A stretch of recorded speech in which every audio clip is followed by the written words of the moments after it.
अस्सलामुअलैकुम वरहमतुल्लाहि वबरकातुहू। Welcome back to our channel. हमारा जो है 8th चैप्टर चल रहा था विच इज़ मईशत और पेशे। और इस चैप्टर में चीज़ें 4 तरीक़ों में डिवाइड है। पहला तो जो पेशे है यानी जो ऑक्यूपेशंस है वो, उसके बाद जो है इन दोनों ही मुल्कों की सनतें हैं यानी जो इंडस्ट्रीज़ है वो, उसके बाद जो इम्पोर्ट एक्सपोर्ट है यानी दरामद और बरामद है, और लास्ट में सरमायाकारी यानी इन्वेस्टमेंट। तो ये 4 टॉपिक हमको जो है भारत और ब्राज़ील दोनों का ही पढ़ना है। बहुत सिंपल सा चैप्टर है, बहुत इजी है। अगर आप लोग ध्यान से पढ़ेंगे तो ज़्यादा टाइम नहीं लेगा ये आपका। So let's get started. सबसे पहले ये चीज़ शुरू करने से पहले ये जो पेशों की किस्में यानी इब्तदाई पेशा, सानवी पेशा और सलासी पेशा, ये आपको समझ लेना है। तो इब्तदाई पेशा क्या होता है? ऐसे पेशे जिसमें जो है खाम माल यानी रॉ मटेरियल और जो नेचुरल एनवायरनमेंट जो नेचर की चीज़ें हैं उनसे जो पेशे होते हैं कनेक्टेड, वो जो है इब्तदाई पेशे होते हैं। जैसे कि खेती बाड़ी, माहीगीरी, कानकनी यानी माइनिंग, फार्मिंग एंड फिशिंग। फिर आता है सानवी पेशे यानी सेकेंडरी ऑक्यूपेशन। इसमें जो है मोस्टली जो मैन्युफैक्चरिंग होती है यानी कोई भी खाम माल से कोई अशिया तैयार करने का जो प्रोसेस होता है वो सानवी पेशों में आता है। इसमें अक्सर करके आपको सनतें या जो प्रोसेसिंग कंपनीज है, जो मैन्युफैक्चरिंग कंपनीज है, जो चीज़ें प्रोड्यूस करती है, बनाती है, वो जो है वो वाले पेशे इसमें आएंगे। सलासी पेशा यानी इसमें जो है सर्विसेज इंक्लूड होती है। वो सर्विस कोई भी हो सकती है, चाहे फिर आप वो टीचिंग की सर्विस से ले लो। टीचिंग की सर्विस यानी एकदम बेसिक प्रोफेशन से लेके टेलीकम्युनिकेशन, इंडस्ट्री, मास मीडिया, हर तरह की सर्विस जो है वो सलासी पेशे में आती है। तो ये तो तीनों चीज़ जो है आपको क्लियर होना ज़रूरी है ताकि हम जो आगे चीज़ पढ़ रहे हैं वो आपको समझने में आसानी हो। इस पर बेस आपको यहाँ पर एक ग्राफ दी गई है, मतलब एक पाई चार्ट दिया गया है, और ये जो है भारत और ब्राज़ील की जो मजमूई पैदावार है, जो टोटल प्रोडक्शन है पूरे मुल्क की, उसमें कौन से पेशों का कितना परसेंटेज है। तो जो ब्लू में है वो इब्तदाई है, जो ऑरेंज है वो सानवी है, और जो ग्रे है वो सलासी है। भारत की बात करें तो 2016 के अकॉर्डिंग जो भारत की टोटल प्रोडक्शन यानी पूरे मुल्क की जो प्रोडक्शन थी, पैदावार थी, उसमें जो है 17% इब्तदाई पेशों का हिस्सा जो है कंट्रीब्यूट किया हुआ था, और 26% जो है सानवी पेशे थे, और 57% जो है 57% जो है वो सलासी पेशों का था। यानी भारत में जो दूसरी चार्ट दी गई है उसमें बताया कि भारत की कुल आबादी में से कितने परसेंट पॉपुलेशन किस फील्ड में है। तो 48.8% आबादी जो है वो इब्तदाई पेशों में यानी जो कानकिनी और माहीगिरी और खेती बाड़ी स्पेशली जो है उन चीज़ों में है। यानी भारत का एक बहुत बड़ा हिस्सा जो है अब भी खेती बाड़ी में इन्वॉल्व है, लेकिन इससे जो है जो पैदावार आती है या जो भी कंट्रीब्यूशन आता है इकोनॉमी में वो बहुत कम है, यानी कि 17% है। सानवी पेशे में जो है 24.3% लोग इन्वॉल्व है, जिससे 26% आता है, और 26.9% लोग सलासी पेशे में है, जो कि पूरी इकोनॉमी में 57% कंट्रीब्यूट करते हैं। तो ये बात हो गई भारत की। अब ब्राज़ील की बात करें सॉरी ब्राज़ील की बात करें तो 2016 में ब्राज़ील की जो टोटल प्रोडक्शन थी उसमें इब्तदाई पेशे का जो है 5.5% हिस्सा था, और सानवी पेशों का 27.5% था, और सलासी पेशों का सबसे ज़्यादा यानी कि 67% जो है 67% जो है वो सलासी पेशों का था। और उसी के अकॉर्डिंगली जो है वहाँ की आबादी भी है, यानी 71% आबादी जो है वो सलासी पेशों में है। यानी ब्राज़ील में जो है जो सलासी पेशे हैं उस पर ज़्यादा फोकस्ड है, और 10% जो है इब्तदाई पेशे में है, 19% जो है सानवी पेशे या मैन्युफैक्चरिंग में है। तो ये ग्राफ जो है आपको होपफुली समझ आ गई होगी। अब हम जो है एक एक पेशा देखेंगे, और सबसे पहले हम ब्राज़ील में देखेंगे। तो पहला हमारा है ज़रात। ग्राफ आपको दी गई है ताकि आपको चीज़ें समझने में आसानी हो। ब्राज़ील में जो बुलंद ज़मीनी इलाके और जो साहिली इलाके हैं, यहाँ पर ज़रात का पेशा किया जाता है, जो कि आप देख सकते हैं यहाँ पर अलग अलग ज़रात आपको यहाँ पर दी गई है, यानी चावल, मकई, गन्ना, कोको। तो यहाँ पर आपको इस खित्ते में जो है ये सारी चीज़ें ज़्यादा दिखेगी। ये जो है ब्राज़ील का बुलंद ज़मीनी इलाका, और ये साहिली इलाके जो है इस सिमत में आपको ज़रात ज़्यादा देखने मिलेगी। मतलब कुछ जो है मकई वगैरह दूसरे इलाकों में भी होती है, सोयाबीन वगैरह दूसरे इलाकों में है, लेकिन ज़्यादा जो मरकूज़ इलाके हैं वो साहिली इलाके और बुलंद ज़मीनी इलाके। अब किस किस्म की फसलें यहाँ होती है, तो ख़ास तौर पर जो है चावल और मकई की फसलें होती है जो कि वस्ती इलाकों में ज़्यादा होती है। उसके अलावा कॉफ़ी, कोको, रबर, सोयाबीन और गन्ना की भी पैदावार की जाती है। फलों में केला, अनानास, संतरा और नींबू।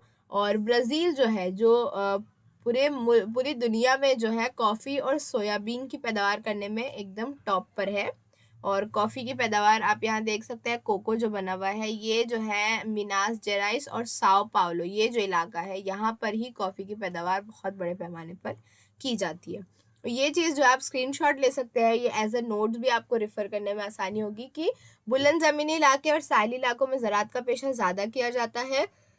फसलों में खास फसलें चावल और मकई है। इसके अलावा कॉफ़ी, कोको, रबर, सोयाबीन और गन्ना भी जो है उगाया जाता है। केला, अनानास और संतरे, नींबू ये फलों की पैदावार में है। और पूरी दुनिया में जो है कॉफ़ी और सोयाबीन के लिए ब्राज़ील सबसे ज़्यादा माना जाता है, जो कि मिनास जेराइस और साओ पाउलो में पैदावार की जाती है। नेक्स्ट पेशा हमारा है मवेशी पालन। ये जो है एक ऐसा पेशा है जो कि खेती बाड़ी से जुड़ा होता है, इसे एनिमल हस्बेंड्री कहते हैं। यानी कि अक्सर जो किसान होते हैं उनके पास जानवर भी होते हैं, तो घास के इलाके जो है, जैसे यहाँ पर आप देख सकते हैं जानवर बना है, गल्ला पानी इसे कहते हैं। तो ये जो इलाके हैं घास के इलाके, यहाँ पर गाय, भेड़ और बकरियां पाली जाती है, जिसकी वजह से गोश्त और दूध की पैदावार के पेशे भी यहाँ पर मौजूद है। ज़्यादा इलाके नहीं है, कुछ 6 या 7 ही आपको जो है दिख रही होगी वो निशानी।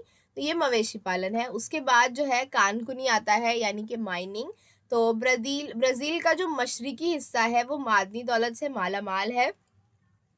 अब यहाँ आप देख सकते हैं मैग्नीज, बॉक्साइट, खाम लोहा और कोयला, इन चारों की जो है निशानियां दी गई है। और ये जो है आपको जो बिना बॉर्डर का ब्लू बॉक्स है, या जो ये क्रॉस और ट्राइंगल्स है, तो ये इन इलाकों में जो है देखने मिलेगा। यानी जो मशरकी हिस्सा ब्राज़ील का है वो कानकुनी के लिए जो है ज़्यादा फेमस है। मतलब वहाँ पर जो है बड़े पैमाने पर मादनी दौलत दस्तयाब है। और जैसे जैसे कानकुनी के पेशे को फ़रोग़ हासिल हो रहा है, तो अब जो है बुलंद ज़मीनी इलाकों में भी कानकुनी शुरू कर दी गई है। अब यहाँ पर कौन कौन सी मादनियात है, खाम लोहा और मैग्नीज, निकल, तांबा, बॉक्साइड वगैरह मादनियात जो है पाई गई है। लेकिन क्योंकि मशरकी हिस्से में जो है अमेज़न के जंगलात भी पाए जाते हैं, तो इस वजह से जो है कुछ नहीं, काफ़ी रुकावटें कानकुनी के पेशे में आई, जैसे कि नाकाबिले रसाई इलाके, घने जंगलात, पोशीदा मादनियाती ज़खायर के मुतालिक लाइलमी। यानी एक तो वहाँ पर आमदोरफ्त के ज़राए बहुत ही कम है और उस वजह से जो है वहाँ पर पहुँचना भी मुश्किल होता है। उसके अलावा घने जंगलात है, बारिश है, दलदली इलाके हैं। और क्योंकि इन सारी वजह से लोग ज़्यादा वहाँ जा नहीं पाते, इसीलिए जो है वहाँ पर जो मादनी दौलत के ज़खायर मौजूद है उसके मुतालिक उतनी ज़्यादा नॉलेज भी लोगों को नहीं है। तो इस वजह से जो है मशरकी हिस्सों में काफ़ी रुकावटें आती है कानकुनी के पेशे में। नेक्स्ट इज माहीगिरी, यानी कि मछली पकड़ना। तो ये जो है दो, इसमें माहीगिरी हमेशा से डिवाइड रही है। एक खारे पानी की यानी जो समुंदर में होती है वो, और दूसरी मीठे पानी की जो दरिया में होती है वो। तो खारे पानी की जो माहीगिरी है, ब्राज़ील की बात करें तो सर्द और गर्म रोए, यहाँ पर जो आपको ये 2 एरो दिख रही है, तो इस इलाके में जो है इन सर्द और गर्म रोह की वजह से जो है जुनूबी बहरे ओकियानूस के करीब जो है ये माहीगिरी एक उम्दा पेशा है, जो कि आप यहाँ पर फ़िश की देख भी सकते हैं। यहाँ पर 3 है और इन इलाकों में जो है 4 है। तो जो जुनूबी बहरे ओकियानूस है, यहाँ पर जो है माहीगिरी का पेशा ज़्यादा आसान है, फेमस है और ज़्यादा बड़े पैमाने पर किया जाता है। और जो मछलियाँ यहाँ की फेमस है वो है स्वॉर्ड फिश, झींगे, लॉबस्टर्स और सार्डिन। अब बात करें अगर मीठे पानी की माहीगिरी यानी अंदरूने मुल्क माहीगिरी जो कि दरियाओं में होती है, तो यहाँ पर जो है ब्राज़ील की जिस तरह की कुदरती साख्त है, प्लस वहाँ के जो घने जंगलात हैं और जो दरिया वहाँ बहते हैं, वहाँ की पानी की रफ्तार जो है बहुत ज़्यादा तेज़ है।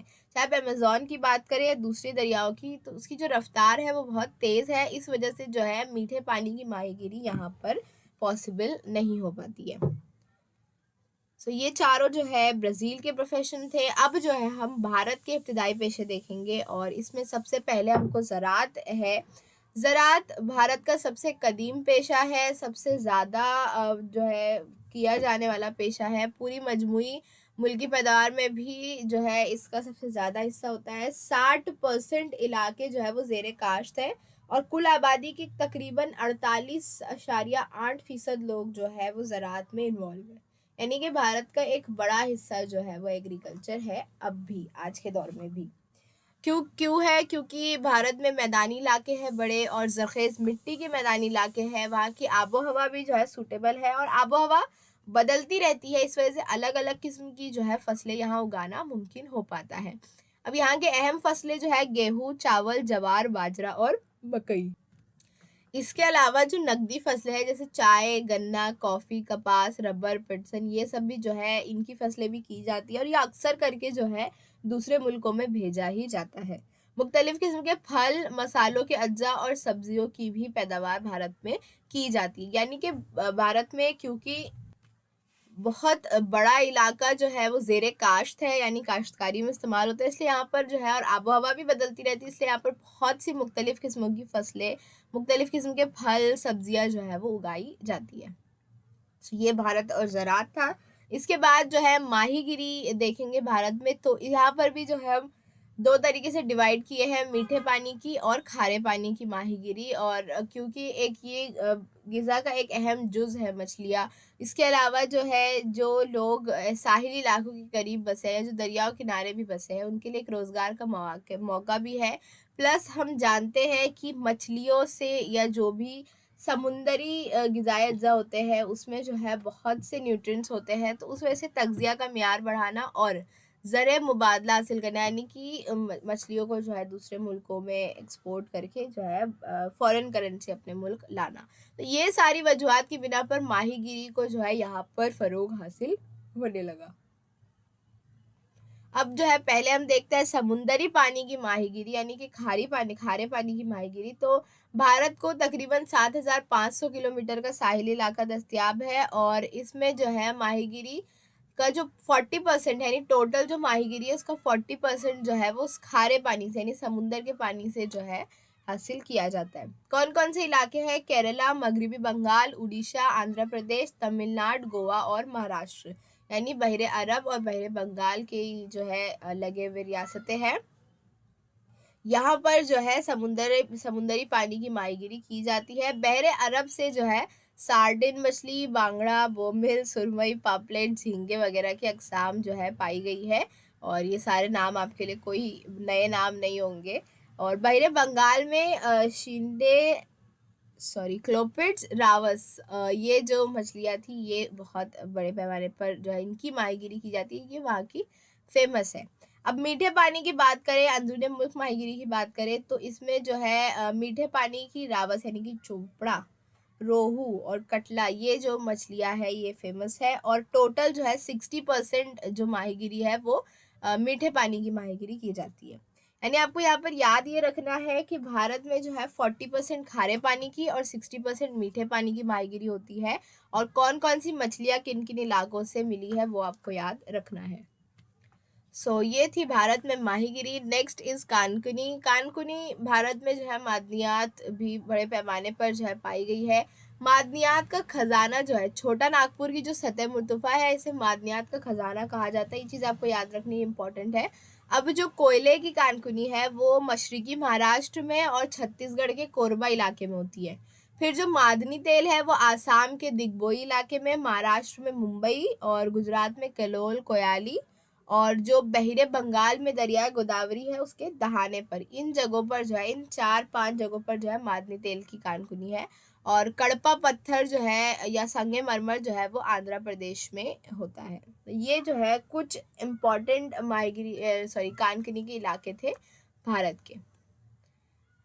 अब जो है हम बात करते हैं सनतों की। तो सनतें, ब्राज़ील की सनतें तो बहुत शॉर्ट में आपको बताई गई है कि ब्राज़ील में जो है जो अहम सनतें हैं उसमें लोहा और फौलाद, मोटरसाज़ी, मादनी तेल की प्रोसेसिंग, कीमियाई पैदावार, सीमेंट बनाने का शुमार होता है। यानी ये बड़ी-बड़ी इंडस्ट्रीज़ है और इसमें से काफ़ी सारी जो है वो कानकुनी पर बेस्ड है। टेक्नोलॉजी पर मुनहसर सनतों में भी इसमें इज़ाफ़ा हुआ है, जैसे कि शक्कर की सनत, सूती कपड़ा सनत, रेशम और ऊन ऊन की सनत और खुर्दनी अशिया यानी जो खाने-पीने की चीज़ें की जो है उनकी सनत को भी ब्राज़ील में फ़रोग़ हासिल हुआ है। यानी ये सारी जो है प्रोसेसिंग है, यानी खाम माल लाकर उससे जो है कोई प्रोडक्ट बनाना, जैसे शक्कर हो गया या जो ऊन और रेशम की सनत तो ख़ैर वो दूसरा ही प्रोसेस है उसका। ये वाली सनतें भी ब्राज़ील में फ़ेमस हो रही है या फ़रोग़ पा रही है। बड़े पैमाने पर जो सनत है वो शुमाल और जनूब मशरिकी इलाके में, ये आपको याद रखना है, शुमाल और जनूब मशरिकी इलाकों में बड़े पैमाने पर सनतें मौजूद हैं और शुमाल मशरिकी और मगरिबी इलाकों में सनतें बहुत कम हैं। तो ये 2 इलाके जो है आपको याद रखने हैं और इसके लिए जो है अभी भी गवर्नमेंट वहाँ की काम कर रही है। अब आते हैं भारत की सनतों पे। भारत की सनतें आपको बहुत सारी दी गई है।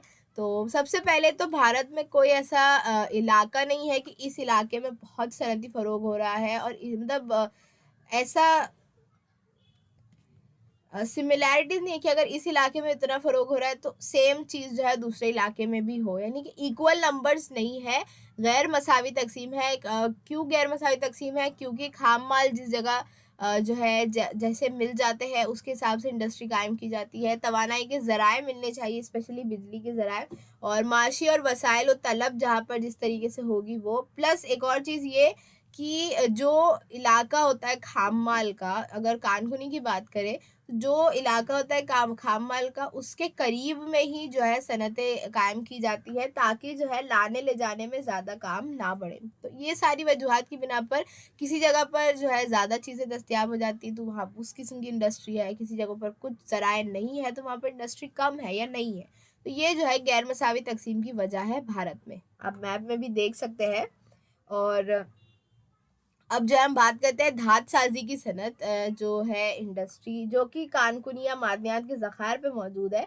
तो जज़ीरा नुमा भारत के शुमाल मशरिकी सिम्त में, यानी जो साउथ इंडिया है इसके जो सॉरी हाँ, साउथ इंडिया की जो रियासतें हैं, जैसे कि यहाँ पर आप देख सकते हैं झारखंड, उड़ीसा, यानी ये वाला जो पट्टा है जहाँ पर आपको निशानियाँ भी दिख रही होगी, इस पट्टे में जो है धातसाज़ी बड़े पैमाने पर पाई जाती है। जैसे झारखंड है, उड़ीसा, छत्तीसगढ़, मध्य प्रदेश, इवन राजस्थान का कुछ हिस्सा जो है उस वहाँ पर भी जो है कॉपर वगैरह की इंडस्ट्रीज़ कायम है।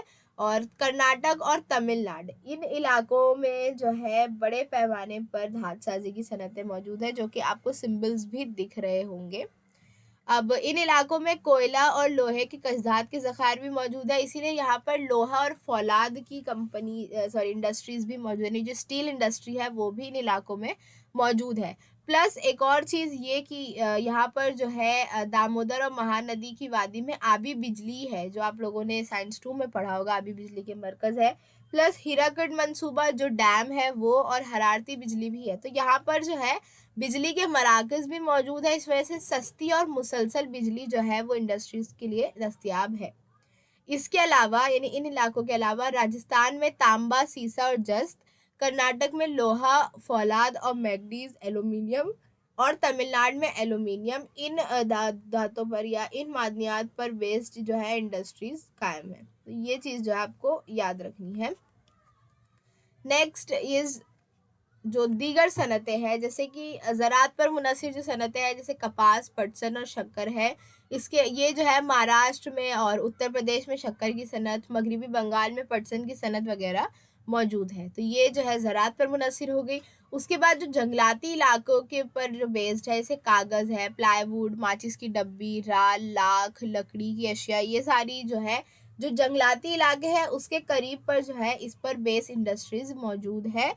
जो कि कोकन और केरला के साहिली इलाकों में काथा, फलों से मुख्तलिफ अशियाए खुर्द-ओ-नोश बनाने की सनत, मछलियों पर मुख्तलिफ अमाल करने की सनत का इर्तिकाज़ हुआ है। कोकन और केरला के साहिली इलाकों पे क्योंकि मछली यानी माहीगिरी बड़े पैमाने पर होता है, तो वहाँ पर जो है मछलियों को जो प्रिज़र्व किया जाता है वैसी इंडस्ट्री, या फिर जो अलग-अलग खाने-पीने की चीज़ें बनाई जाती है उस किस्म की इंडस्ट्रीज़ बड़े पैमाने पर मौजूद हैं। अब बात करें मादनी तेल की, तो सॉरी, कोयाली, दिग्बोई, नौनमती और बोनगाई गाँव ख़्याल में सारे गुजरात में है। यहाँ पर मादनी तेल साफ़ करने के मराकज़ है और खाम मादनी तेल के इलाके, मतलब यहाँ पर जो है मादनी तेल की कानूनी जो हमने पहले पढ़ा था वो की जाती है, तो इसीलिए इसके करीब ही इलाकों में सनतें भी कायम की गई है। मथुरा और बरौनी में तेल साफ करने के मराकज़ साहिल से दूर अंदरूनी हिस्से में कायम किए गए, यानी समुद्री इलाकों से दूर जो थोड़ा शहरी इलाका या जो थोड़ा कम आबादी वाला इलाका है वहाँ पर कायम किया गया है। तो ये भारत की दीगर सनतें थी। और लास्टली गुजरात रियासत और गुजरात, राजस्थान और तमिलनाडु, इन 3 इलाकों में स्पेशली गुजरात और तमिलनाडु में जो है नमक की पैदावार बड़े पैमाने पर होती है। इसे हम नमकसार भी कहते हैं, यानी कि जो समुंदर का पानी होता है उसको इस तरीके से चौकोर में जो है रखा जाता है, फिर अमले तबखीर से जो है पानी उठ जाता है और नमक रहता है। तो ये जो आप सनत देख सकते हैं, और ये गुजरात, राजस्थान और तमिलनाडु में बहुत बड़े पैमाने पर की जाती है। ये आपको फिल इन द ब्लैंक भी आता है। मशीन साजी, बिजली, मोटर साजी, खाद और बहुत सारी अशिया सार्फिन की पैदावार, जिन सनतों में खाम माल पर इन्हिसार कम होता है, ऐसी सनतें मुल्क के कई हिस्सों में फैली हुई है और खासतौर पर बड़े शहरों में इन सनतों का इर्तिकाज़ हुआ है। यानी कि ऐसी सनतें जिसमें खाम माल का या जो ये कुदरती माल या मादनियात है उनका इतना इस्तेमाल नहीं होता है, जैसे कि जो सारी मैन्युफैक्चरिंग है या मोटर साजी है, जो ऑटोमोबाइल्स कंपनी है, ये सारी चीज़ों ये जो है मतलब इस तरीके की इंडस्ट्री पूरे मुल्क में जो है अलग अलग शहरों में, स्पेशली जो बड़े शहर है वहाँ पर मौजूद है। सो ये जो है भारत की सनतें थी। अब जो है हम दरामद और बरामद पढ़ने वाले हैं।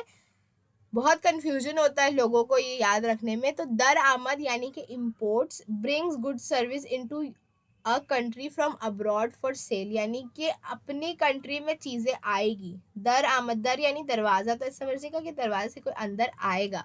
तो हमारी कंट्री में जब चीज़ें आती है बाहर से तो वो इम्पोर्ट होता है, यानी दरामद होता है।